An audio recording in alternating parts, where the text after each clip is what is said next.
ത്രിയേക ദൈവത്തിന്റെ വലിയ നാമത്തിന് മഹത്വമുണ്ടാകട്ടെ. ആ മഹനീയ നാമത്തിൽ എല്ലാവർക്കും സ്നേഹമന്ത്രം. പരിശുദ്ധ വലിയ നോമ്പെന്ന ആത്മീയ യാത്രയുടെ പരിസമാപ്തിയോടടുത്തിരിക്കുന്ന ഈ വേളയിൽ നാം പെസഹ പെരുന്നാളിൽ എത്തിച്ചേർന്നിരിക്കുകയാണ്. ബെഥാനിയയിൽ നിന്നും യെരൂശലേമിലേക്ക് നമ്മുടെ കർത്താവ് രാജകീയ പ്രൗഢിയോടെ, എന്നാൽ എല്ലാവരും തൃണവൽക്കരിക്കപ്പെട്ട തിരസ്കരിക്കപ്പെട്ട ഒരു പെൺ കഴുതപ്പുറത്ത് എളിമയോടെ എഴുന്നള്ളിയപ്പോൾ പോലും അവൻ മശിഹ ആണെന്ന് തിരിച്ചറിഞ്ഞ് ഓശാനകളാൽ ജനം അവനെ വരവേൽക്കുന്നതായി നാം കാണുകയും പ്രഘോഷിക്കുകയും ഓശാന പെരുന്നാളിൽ ചെയ്തിരിക്കുകയാണ്. യെരൂശലേമിൽ എത്തിച്ചേർന്ന നമ്മുടെ കർത്താവ് യേശു മിശിഹ വളരെ ശക്തവും അർത്ഥവത്തായതുമായ പ്രവർത്തനങ്ങളാണ് അവിടെ കാഴ്ചവെച്ചത്. തന്റെ നേരം അടുത്തിരിക്കുന്നുവെന്ന് വ്യക്തമായി അറിയാവുന്ന കർത്താവ് മാനവജാതിയുടെ ആത്മീയ ഉന്നതിക്കുള്ള പ്രബോധനങ്ങളാണ് നൽകാൻ ശ്രമിച്ചത്. യെരൂശലേം ദേവാലയത്തിനുള്ളിൽ നിന്നും അനീതിക്കാരെ പുറത്താക്കിക്കൊണ്ട് ദേവാലയം പ്രാർത്ഥനയുടെ മാത്രം ഭവനമാണെന്ന് ഉറക്കെ പ്രഖ്യാപിച്ചു. ഫലമില്ലാത്ത അത്യുന്നതത്തെ ശപിച്ചുകൊണ്ട് ആത്മീയമായ ഫലം കായ്ക്കേണ്ടതിന്റെ ആവശ്യകത ഉദ്ഘോഷിച്ചു. സ്നേഹം, ക്ഷമ, നീതി എന്നിവയെ കുറിച്ചുള്ള ആഴത്തിലുള്ള സന്ദേശങ്ങൾ നൽകി. ആ കാലത്തെ മതനേതാക്കളോട് കപടതയും അഹങ്കാരവും കഴിഞ്ഞ് സത്യവും നീതിയും പാലിക്കേണ്ടതിന്റെ പ്രാധാന്യം പറഞ്ഞു. അപ്പോഴാണ് പെസഹ പെരുന്നാൾ എത്തിച്ചേർന്നത്. ഓരോ യഹൂദനെയും സംബന്ധിച്ച് പെസഹ എന്നത് ഈജിപ്ഷ്യൻ അടിമുഖത്തിൽ നിന്നുള്ള അവന്റെ ജനതയുടെ വിടുവിക്കലിന്റെ ഓർമ്മയാണ്. പെസഹ ആചരണത്തിനായി യേശു തിരഞ്ഞെടുത്തത് സിഹിയോൻ കുന്നിലെ മർക്കോസിന്റെ മാളികയാണ്. തന്റെ ജീവിതത്തിലെ മറ്റു നിർണായക വേളകളിൽ ഇങ്ങനെയൊരു ഇഷ്ടസ്ഥലം തിരഞ്ഞെടുക്കാനുള്ള അവസരം അവന് ലഭിച്ചില്ല. ബേത്ലഹേമിലെ പുൽത്തൊട്ടിയും ഗോൽഗോഥായിലെ നാട്ടപ്പെട്ട കുരിശും അരിമത്യാകാരൻ ജോസഫിന്റെ കല്ലറയും അവൻ സ്വയം തിരഞ്ഞെടുത്തതല്ല, പക്ഷേ ഒരു ദൈവ നിയോഗ പൂർത്തീകരണമായിരുന്നു. എന്നാൽ സിഹിയോൻ മാളിക അവൻ സ്വയം തിരഞ്ഞെടുത്തു. അവിടെ എല്ലാവരും അവനോട് കൂടെയുണ്ട്. അവിടെ വകതിരിവും തരംതിരിക്കലുമില്ല. അവൻ 12 പേരെയും ഒരുമിച്ച് കൂട്ടുകയാണ്. സ്നേഹിക്കുന്നവരെയും ഒറ്റി കൊടുക്കുന്നവരെയും തള്ളി പറയുന്നവരെയും ഓടിപ്പോകുന്നവരെയും എല്ലാം അവൻ ചേർത്ത് പിടിച്ചു.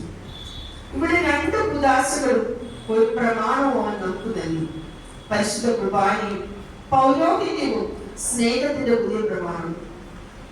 അനുദിന ബോധനത്തിന് വേണ്ടി അധ്വാനിക്കുന്ന ദൈവമക്കളോടൊപ്പമാണ് താനെന്ന് ബോധ്യപ്പെടുത്തുവാൻ അപ്പത്തോളം പോകുന്ന മറ്റൊരു പ്രതീകമില്ല എന്ന് അവന് നന്നായി അറിയാമായിരുന്നു. മനുഷ്യന്റെ അധ്വാനത്തിന്റെയും വിയർപ്പിന്റെയും പ്രതീകമാണ് അപ്പം. പ്രപഞ്ചത്തിൽ ദൈവം നൽകുന്ന അനുഗ്രഹത്തിന്റെ അടയാളമായ അപ്പമായി മാറി മാനവ ജനതയോടൊപ്പം വസിക്കാൻ രക്ഷകൻ തീരുമാനിച്ചു എന്നുള്ളതാണ് പെസഹ പെരുന്നാളിന്റെ ഏറ്റവും മുഖ്യമായ അന്തസത്ത. ആ അപ്പം ഒരു ശുശ്രൂഷ നടത്തുവാൻ വേണ്ടി തന്റെ ശിഷ്യന്മാരെ പരമേൽപ്പിച്ചതിലൂടെ പൗരോഹിത്യത്തിന്റെ നാണ്യമുടിയാണ് കുറിച്ചത് എന്ന് നാം ഓർക്കേണ്ടിയിരിക്കുന്നു. ക്രിസ്തു അതേ ദിവസം രണ്ടാമത് ചെയ്ത ശുശ്രൂഷയായിരുന്നു പാദം കഴുകുന്ന ശുശ്രൂഷ. തന്റെ മേലങ്കിയെ അരക്കച്ചയാക്കി. അന്നത്തെ യഹൂദ പശ്ചാത്തലത്തിൽ സ്വതന്ത്രമായി ഒരിക്കലും ചെയ്യാൻ തയ്യാറാകാത്ത വിജാതീയ അടിമകൾ മാത്രം ചെയ്തു പോരുന്ന ദാസ്യവ്യക്തി ചെയ്യുവാൻ യേശു തയ്യാറായതിനു പിന്നിൽ മറ്റൊരു ഭാഷ്യമുണ്ട്. ശിഷ്യന്മാർക്കിടയിൽ തങ്ങളിൽ വലിയവനാര് എന്നൊരു സംവാദം നിലനിന്നിരുന്നു. ചെറുതാകാൻ ആരും തയ്യാറുമായിരുന്നില്ല. ഈ വിഷയത്തിൽ ഇന്നും വളരെ പ്രാമുഖ്യമുണ്ട്.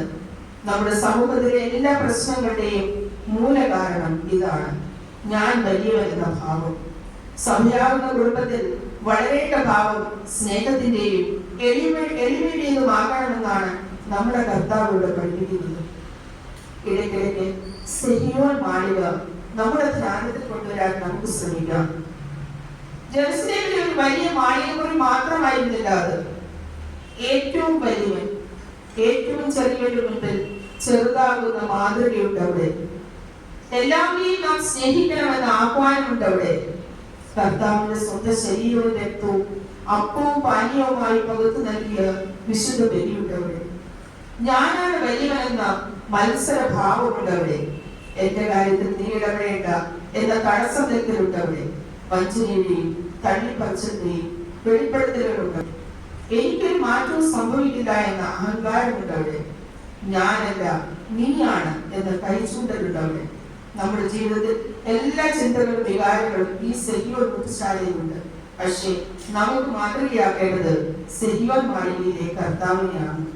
മറ്റുള്ളവരെ നമ്മേക്കാൾ ശ്രേഷ്ഠരായി കാണുന്ന വിനയത്തിന്റെ മനസ്സോട് മാത്രമേ ഈ അപ്പത്തിന്റെ മേശയെ നമുക്ക് സമീപിക്കാനാവൂ. അഹന്തയുടെ അയോഗ്യത നീക്കി ചെറുതാറിന്റെയും സ്നേഹത്തിന്റെയും യോഗ്യത നമുക്ക് സ്വീകരിക്കാം.